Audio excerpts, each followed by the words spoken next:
How are you. Radhe Radhe, welcome back to my channel. कैसे हैं आप सब? आई होप आप सब बहुत अच्छे होंगे। और आज की वीडियो में मैं आप लोगों को कुछ दिखाना चाहती हूँ। तो चलिए स्टार्ट करते हैं वीडियो को और सस्पेंस को ख़त्म कर देते हैं और बता देते हैं कि मैं आपको क्या दिखाने वाली हूँ। तो आज मैं दिखाने वाली हूँ आपको अपना लिविंग एरिया, यानी कि अपना ड्राइंग रूम जिसको कि बोलते हैं। तो देखिए कैसा है छोटा सा मेरा ड्राइंग रूम, और उसके बाद आप लोग बताइएगा कि ये किस तरीके का लग रहा है। तो चलिए वीडियो को स्टार्ट करते हैं। तो चलिए आइए स्टार्ट करते हैं लिविंग एरिया का टूर। तो सबसे पहले जैसे ही हम डोर को खोलते हैं तो साइड में पड़ा हुआ है ये सिंगल बेड, जिस पर ब्लैक कलर की चादर पड़ी हुई है। और ये कुशन आप जो देख रहे हैं ये मैंने अपने हाथों से बनाए हैं। और ये जो बेड है ये बॉक्स वाला बेड है। इस पर देखिए कुछ इस तरीके से बीडिंग लगी हुई है। ये हम लोगों ने पढ़ाई घर पर कारपेंटर लगा था उससे बनवाया हुआ है। बेड के जस्ट ऊपर बिजली का स्विच बोर्ड लगा हुआ है और इसका पेंट थोड़ा थोड़ा साइड से निकल गया है। पता नहीं क्यों, यहाँ पर सीलन नहीं है लेकिन फिर भी पेंट पता नहीं क्यों निकल गया, समझ में नहीं आता है। और बेड के बिल्कुल बगल में ही पड़े हुए हैं दो सोफ़े, यानी कि दो दो छोटे सोफ़े हैं। और जो हमारे पास सोफ़ा है वो वुडन का यानी लकड़ी का है और इसमें बारीक नक्काशी वगैरह भी की हुई है। उसके जस्ट बगल में एक रखी है छोटी सी टेबल जिसके ऊपर रखा है ये पॉट।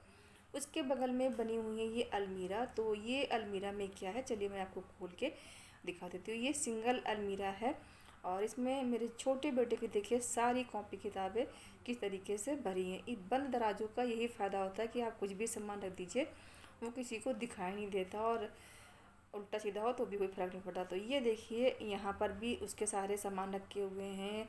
उसका टेप है, डिक्शनरी है और बाकी बहुत सारे पेंटिंग का सामान है, ब्रशेस हैं, कलर है, सब कुछ यहीं पर रखा हुआ है। और ये बुक्स वगैरह ये मेरी बेटी की बुक्स हैं। उसके जस्ट नीचे वाले कॉलम में आते हैं तो ये छोटी बेटी की ही बुकें हैं और ये सब उसकी फ़ाइल वगैरह भी रखी हुई है। ये है उसका स्कूल बैग, ये काफ़ी दिनों से ऐसे ही रखा क्योंकि ये तो यूज में ही नहीं आ रहा है।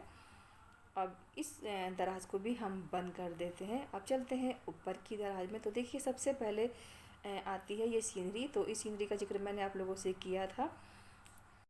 और ये देखिए कितना प्यारा पेड़ है और ये पुराने ज़माने से चला आ रहा है। ये कितना खूबसूरत आज भी लगता है।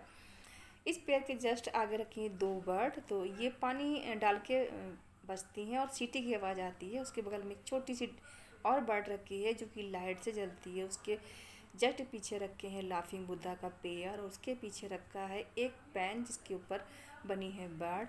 और ये आगे रखे हुए हैं वाइल्ड एनिमल, ये मेरे बेटे के हैं। उसके जस्ट पीछे हैं गणेश जी जो किसी ने गिफ्ट में दिए थे। ये हमारा फैमिली फ़ोटो, तब छोटा बेटा हमारा नहीं था। इसमें बड़ा बेटा, बेटी, मैं और मेरे हस्बैंड है। और ये जम्बू का फ़ोटो है और ये है आगरा का फ़ोटो। इसमें हम पांचों लोग हैं, यानी कि छोटा बेटा, बड़ा बेटा, बेटी, मैं और मेरा हस्बैंड। तो देखिए गर्मी के मारे कितना बुरा हाल है। और ये फ़ोटो भी बहुत पुराना था। देखिए हम लोग कितने फ़नी लग रहे हैं। इसके बाद ये रखे हैं मेरे बेटे के टॉयज़। तो इस तरीके के टॉयज़ उसे बहुत ज़्यादा पसंद हैं। और उसके जस्ट पीछे रखी है एक मटकी। तो ये मटकी मैंने अपने हाथों से ही कलर की थी। तो इसके ऊपर मैंने लगा दिए हैं फ्लावर। तो ये अब काफ़ी खूबसूरत लग रही है। तो इस तरीके की क्रिएटिविटी मुझे करना कभी कभी अच्छा लगता है। इसके जस्ट ऊपर आते हैं तो ये है मेरी बेटी की टॉय, यानी कि मेरी डॉल। ये डॉल मेरी बेटी को उसके जब वो 11 साल की थी, कंचना हुआ था तब मिली थी। उसके जस्ट बगल में डॉल है वो भी तभी की है। और ये पैराशूट डॉल ये भी तभी की है। और ये है एक एलिफेंट जो मैंने खुद कैरी किया था अपने बेटे के लिए। उसके बगल में है टेडी बियर, ये भी मैं लेकर के आई थी। और बगल में रखी है ये मेरी सासू माँ की फ़ोटो।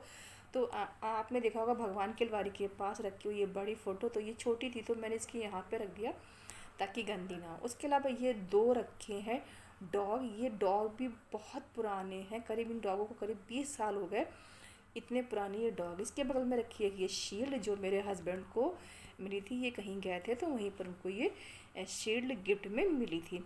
इसके अलमारी के जस्ट ऊपर लगी हुई है वॉच। तो ये सॉरी लगी सैफल, और सैफल के जस्ट बगल में लगी है वॉच। तो देखिए ये वॉच कुछ इस तरीके की है और ये मेरे हस्बैंड को बहुत पसंद है। इसके जस्ट बगल में लगा हुआ है, आप देख सकते हैं, ये कर्टेन। और ये कर्टेन मैंने कपड़ा लेके खुद से बनाया था। इन कर्टेन को भी काफ़ी समय हो गया। उसके जस्ट बगल में लगा है बिजली का स्विच बोर्ड और कर्टेन के बगल में ही लगी हुई है एक कपड़े टांगने की खूंटी। तो इसमें कभी कभी कपड़े बच्चे टांग देते हैं। उसके जस्ट बगल में ही है ये विंडो। तो इस विंडो पर भी देखिए कर्टेन लगा, ये भी मैंने अपने हाथ से बनाया। तो ये कर्टेन मैचिंग के हैं, मतलब खिड़की का और डोर का एक जैसा है। खिड़की के जस्ट ऊपर लगी हुई है ये रॉड, तो इससे काफ़ी ज़्यादा रोशनी होती है और मैं यहीं पर बैठ के अक्सर अपनी वीडियोस को शूट करती हूँ। विंडो के नीचे है ये बड़ा सोफ़ा और ये भी वुडन का ही, यानी ये 3 का पेयर है, तो यानी कि 5 सीटर सोफ़ा हो जाता है। बीच सेंटर में पड़ी हुई है यह टेबल। तो ये टेबल देखिए काफ़ी पुरानी है, करीब 30 साल पुरानी ये टेबल है। इसको हम लोग डेंटिंग पेंटिंग करा दी है, तो ये काफ़ी न्यू लगने लगी है।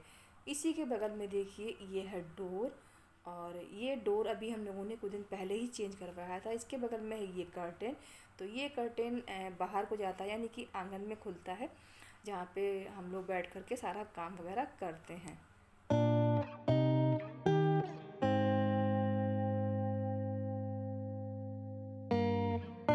बीचों बीच सेंटर में लगा है ये सीलिंग फैन और उसके चारों तरफ एक गोला लगा हुआ है और चारों तरफ देखिए इस तरीके से हो रखा है पीओपी का काम।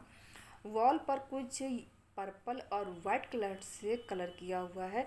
ये दीवार आपको पर्पल दिख रही है, बाकी तीनों साइड वाइट कलर है। और देखिए ये लाइटें हैं जो दो की दो कलर की हैं, बीच में लगी हुई हैं और चारों तरफ ब्लू और ग्रीन कलर की लाइट। देखिए इधर ग्रीन है और इस साइड ब्लू कलर की लाइट है। तो इस तरीके से चारों तरफ इस तरीके की लाइटें पूरे कमरे में लगी हुई हैं। तो ये था मेरा छोटा सा ड्राइंग रूम। आई होप आप लोगों को अच्छा लगा होगा। अच्छा लगे तो कमेंट ज़रूर करिएगा कि मेरे ड्राइंग रूम में आप लोगों को कुछ कमी तो नहीं लग रही है, और कैसा लग रहा है ये भी आप मुझे बताइएगा। कुछ सजेशन हो तो वो भी आप ज़रूर दे सकते हैं। तो आज की वीडियो में इतना ही, मिलेंगे कल फिर, तब तक के लिए राधे राधे। अपना ख्याल रखें, खुश रहे और मस्त रहे।